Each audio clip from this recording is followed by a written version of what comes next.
Welcome back. This is Brighter Morning with Bo, and you are watching on MCTV, Multicultural TV in Trinidad and Tobago and the Caribbean, and I am Bo Tiwari. We have on the line Mr. Ashworth Jack, and he has been in the House of Assembly. He has served, he has played a major role in the development of Tobago at a critical point in history. And let us hear his perspective on what happened yesterday in the elections that led to the resounding victory of the PDP and what he thinks is happening in Tobago. Ashworth, good morning. Yeah, good morning. How are you going? Pretty good. Good to talk with you. How do you explain what happened yesterday in Tobago and what's happening now, you think, with the victory of the PDP in Tobago? You know, boy, I think a lot of people since January underestimated the movement that was taking place, the movement of people that was taking place in Tobago. Tobago is a very strange political place. And if you look at the history of the changes in Trinidad and Tobago, it always starts in Tobago. Tobagonians have a kind of fierceness of independence that says, when we are fed up, we are fed up. And they're not afraid to make changes. What has happened in the last couple of years is that I think that the people in the PLM became very complacent. Persons, we were divided along political lines, along the lines of race, along a number of stuff. And I think especially young people are saying, hey, we can't continue going down this road. And therefore they saw this as an opportunity to send that message that said, no, we're not doing this anymore. You know, and in the last couple of months, we saw it. I remember in January, I was speaking to some people in the island in Trinidad, and they were telling me, you know, after the general election, there's no way that the change could come. And I said, listen, you don't understand. You already don't understand. Of course, after January's election, they started, you know, we didn't expect that. There are a lot of persons who were concerned when the additional seats were added to the assembly. But if you had looked at it, you'll recognize that some of the seats would have been won at the time by the PNM by at least 32 votes. And the voter turnout in some of those areas was very, very low. And it had a lot to do with how people were mobilized and how people got emotionally charged. The PDP had very, very little money to run this election compared to the millions of dollars. And if you looked at what was happening in the last 2 weeks, I am estimating that the PNP would have spent like $1 million a day on advertisements, on all the major stations and stuff like that. The PDP was not in that kind of position at all.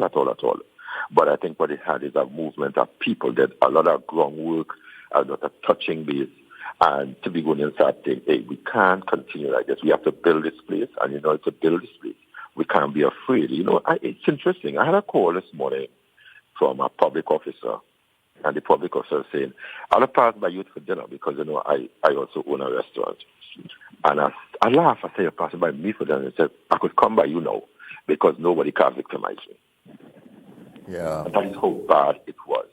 What do you think? What do you think Tobagonians voted against, and what do you think they have voted for?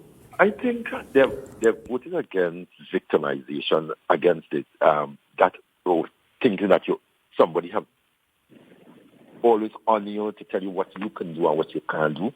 Tobagonians had looked at the Tobago economy dwindled almost into a state of nothingness, and this didn't start because of COVID. I don't know if people remember. After 2015, there was a situation where the boat was a problem where you couldn't get stuff to come to Tobago, and there was a number of things that caused the Tobago economy to go into a tailspin. So a number of persons in Tobago were under pressure since then. The way COVID was handled in Tobago was horrible, and that did not help. And the number of persons in Tobago were unemployed. Although there were billions of dollars that set to have passed. And it's only around election time you start seeing money coming out. You see, well, who will get $5,000, who will get this. And people, Tobagonians are fiercely independent, and they don't like the idea of somebody giving them a hamper every 2 weeks to do the begging. And so I think there are a number of young Tobagonians, a lot of young Tobagonians, are qualifying themselves, and then they're coming back to Tobago, and they can't find a job. And so they're leaving all the time. And people saying, but there's enough. It's properly managed, properly spent to keep a lot of us here, to build a place. And they're not seeing that, and they're not seeing any hope. And therefore, they're saying, listen, let's make this change. And my admonition to the PDP is, be true to your cause. And if you say that you are not victimized, regardless of people's politics, we can't victimize. We have to make sure that in a place of 60,000 or so people, you need more people, not less. You don't need to divide it. You need to multiply them. And so everyone who can make a contribution must be allowed to make that contribution. And it's the only way Tobago will build. We have to, again, reach out to our brothers and sisters in Trinidad to start the building of the rebuilding of the Tobago tourism product from a local perspective. And of course, we also have to do that internationally. We have to put in other stuff that will become attractions. And then we have to look at other forms of things, of revenue. The businesses in Tobago have not gotten a VAT return for 10 years. Small businesses, they're going out of business because of COVID. Yeah. Things like those need to be looked at in order to keep the Tobago economy going. And once that is done, I think that there will be a movement back into Tobago. Nurses on three-month contract, a number of our teachers on month-to-month contract. It's like, how do you young people create a living for themselves if there's all that uncertainty? So I think people voted against the uncertainty. People voted against the fact that you can't talk to someone if you're working because that person is of a different political ilk, and you're seen as the enemy. So I think there are so many things. Just a small group of people are getting all the contracts, everything, and everyone else is just there, eking out a living. So there were so many things that caused Tobagonians to rise up, and Tobagonians are silent risers. Yeah. They make a decision you don't even know.